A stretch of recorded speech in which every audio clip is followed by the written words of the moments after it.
everybody. What an awesome turnout. Please save a drink for me over in the bar. I am Margaret Talev. I am a senior contributor at Axios. And because we have a very full schedule, without further ado, I would like to bring to the stage a big, important voice, rising star in the Democratic Party, New York's Governor, Kathy Hochul.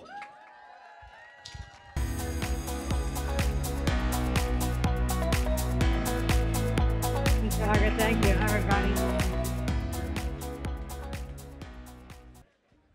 Hello, Chicago. All right, we're having some fun here, right? So I promise. I'm off duty. I'm having a great time. Oh, really? Okay. It's a Rock great and roll. city. You're never off duty, though, because God only knows something could happen. So two things as we get started. Number one, your daughter is joining us in the audience today, so I don't want to call you out too much, but that's great. She's the chairperson of the support group for children of politicians.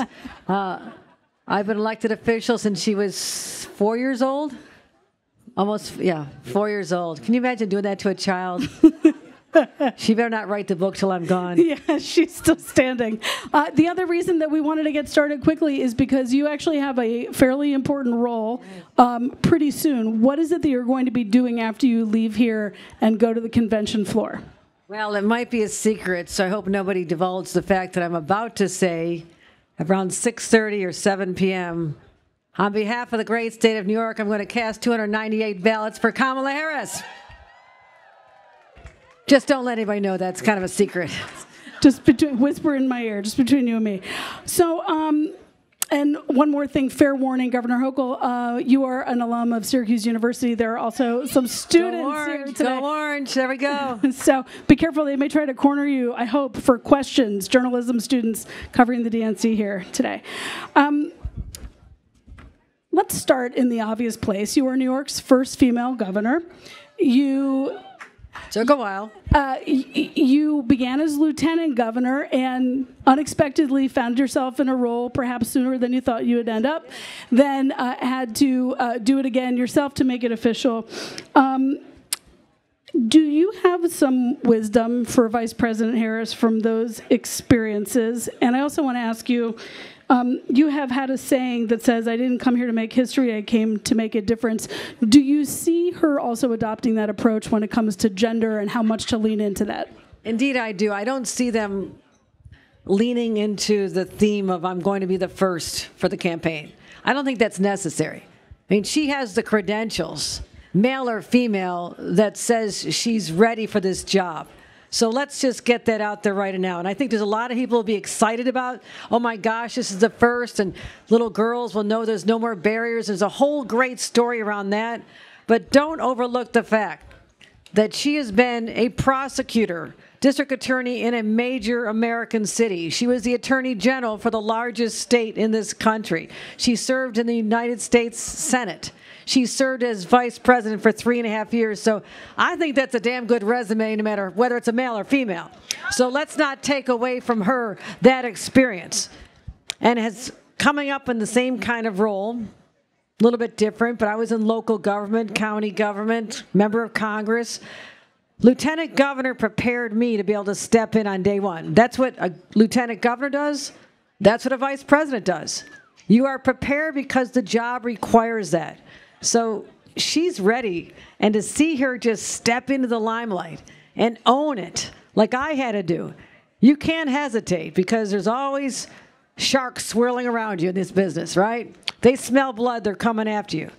So you have to be tough. You have to say, I'm going for it. I had to say I was running for election the day after I was sworn in as governor because people said, well, maybe she's a placeholder. Maybe there'll be somebody else. Kamala did the right thing. First day, I'm going for this. Don't question that. That's the power that she seized, and that's the advice I would have given her, but she already did it. So she's doing great. She doesn't need my advice. She's rocking this. New Yorkers know a little bit more about your personal story. Chicago might not. Maybe they do. America is learning. You're a college graduate and a law school graduate, but you come from working class roots. There was a time when your family lived in a trailer. Your father worked at a steel plant. How much do you remember about that time in your childhood? And should the Democratic Party be courting more people with backgrounds like yours or Tim Walz's to counter what has been a pretty successful incursion into the working class territory, at least among white male voters, by the Republican Party? I don't think we ever left it. I really do not. I think there's always been Democrats who understand it's in our DNA to help those who are struggling, whether they're families or people in a workplace, or they're being abused by the employers, or the rights of women that have been trampled on throughout history. So I don't think this is a new space for us. I really don't. But what I want to get back to is you talk about my family history. It goes back even further. My grandparents met in Chicago. And there you go. They came over from the same area, but not knowing each other, from a tiny place in Ireland, County Kerry. Anybody from County Kerry here? All right. All right. The reason there's so many from County Kerry, grandparents in this country, it was the poorest place in the entire country. So many had to leave with nothing. My grandparents did that. Grandpa was a migrant farm worker in South Dakota. They came here, and Grandma and Grandpa met and got married, and were both domestic servants in here in Chicago. And they only left because they heard there were great jobs in the promised land of Buffalo, New York, where Grandpa worked at the steel plant where my dad worked. My parents started in a trailer park, but they outgrew it when my brother was there. They were pregnant with me, and they just couldn't fit me. So I didn't live in the trailer park. Full disclosure, but my family and my parents and brother had lived there. I was born in a little place really close to the steel plant as well. But you don't lose that. I still go back to that trailer park. When I'm in Buffalo, I go back to that trailer park in Lackawanna, New York. I go to the local diner. I let people know that I've not forgotten them. And that's the power that we have in elected office. That's the power that the Democratic Party should be using. We don't forget people like that. Donald Trump can't say he won't forget them because he never knew them. He never went to that trailer park. He never understood the struggles of Americans who just wanted a shot to get ahead, a chance to get an education. My high school education, my public education, helped me get where I am today. It's the American dream that I've lived, and I want to make sure it's there for others. So Democrats are leaning into that. We are talking about the struggles of finding affordable child care. We're talking about the challenges that families are facing. And let's talk about what's happening to our teenagers. Social media and the addictive algorithms that are pulling our kids into a dark place. We have depression like the likes we've never seen before in our teenage children. So these are issues we should talk about. They're family issues. Republicans don't own the issue of being pro-family. We do. That's our story. And we're going to keep fighting for that.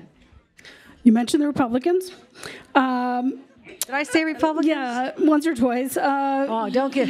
I had my red meat last night. I was kind of fired up. You were rhyming and jiving, yeah. Yeah, I heard Donald Trump didn't like that. Kind of mentioned that today in his speech, but hey, if it can't take it... Then get out of New York? Yeah, Go to Florida. Okay, I told you, stay down there. Okay, so you are obviously very interested and actively involved in an effort to try to flip control of Congress back to the Democratic Party. 2022 was a bit of a red wave in New York. I'm wondering if you think Long Island has just gone full Trump for good or is reversible, and why you are confident that the path to Democratic resurgence goes through New York. Why do you think that's so? Because it does. It truly does, and it's all about the numbers. We lost some seats we never should have lost in 2022. Every race is unique. You cannot take a broad brush and say, that maybe somebody like DCCC should have vetted George Santos. How the hell did he get elected in the first place? So a little bit of a failure of vetting right there. Just want to say that. But also, we had Sean Patrick Maloney, the head of the DCCC, lose his race on the issue of bail and TV ads that run against him because of things he had said. So every race was unique. But the Republicans successfully weaponized crime against Democrats fairly universally. And here's the deal. Gee, I just sound like Joe Biden. He says it all the time, doesn't he? That'll be part of the Joe Biden lexicon. Here's the deal. Long Island suburbs feed into New York City, right? The media market is driven by a few publications. You may have heard of one little one called the New York Post. They have an outsized influence in people's psychology around what's going on, for good or for worse. Crime was a heavily featured issue that year by the New York Post and other publications. So that fed this idea that, my gosh, I'm going to get murdered walking out of my front door. The subways are just a hellhole, and it's devastating, and all these horrible things are going to happen. That started changing how people felt about their own security. The numbers were going up at the time. Crime was going up because of the pandemic, but they've now come down dramatically. That issue is not there for them to weaponize on Long Island again. That is off the table if they're going to be honest about how this is being portrayed. We've also spent a lot of time organizing on Long Island. I took what was a shadow of a Democratic Party, which always should have been a powerhouse. This is New York State. But people took for granted that Democrats will always get elected, so why do you have to fight? Why do you organize? Why do you have to pay attention? It was really an appendage of the governor's own re-election every 4 years, whereas I knew, as someone who had been elected to every level of government, the state party could help people get elected to their town council and their county legislature and build the farm team that you need to be able to have good vetted candidates for higher office. Yep. So I've turned that around. I'm raising money. How many seats total do you think are flippable with these efforts? Pull them together? Ideally 6. I'll settle for 4. And I already picked up one, Tom Suozzi. I'm putting that in my win column right there. There's a whole history on that. I'm not going to go into it right now, but he challenged me for governor. Look it up. I don't want to go through it. Look it up. But I believe in forgiveness and redemption, so I was able to open the door to him to be able to successfully run. I'll just leave it that way, okay? One question before the buzzer sounds. A question for my people in Central New York and some other places around the country. We had the UAW's Sean Fain here earlier today, so talking about unions. Do you believe that U.S. chip factories, including Micron's, with the big investment in Syracuse, should be unionized? Why or why not? They are going to be union workers building them over the next 20 years. We are going to have 50,000 jobs in Central New York, Syracuse, where I spent 4 years of my life loving Syracuse University. Go Orange. And I'll say this. That is not happening anywhere else in the country. It's not happening anywhere in the world. But it's happening in New York because Joe Biden and Kamala Harris made that a priority. Help me deliver this for the state of New York. I had to come up with $10 billion in incentives to land $100 billion in business. I'll do that any day of the week to create all those jobs. The unions in Central New York are thrilled, absolutely thrilled, with the opportunity that someone not even born today can go to work building the 20-year build-out of the 4 fabs that's happening. So unions will build those factories. Should unions be embedded in the employment long term? That'll be up to the workers. I mean, if there's an initiative to organize and they want to do that, that's always up to the workers. But all I know is I made sure there were union jobs to build this for 20 years, and those are good-paying jobs that were not there before. Governor Hochul, any parting words for the convention, for Kamala Harris, or perhaps for Beyonce before we leave the stage today? I just want to say, Chicago, you rock. This city is on fire. The energy, it looks gorgeous out there. Thank you for the great weather. People are just walking around smiling. Guess what? Democrats are joyful again, starting right here in Chicago. Thank you. Thank you so much for joining us, Governor Hochul, and I'm turning this show back to Justin.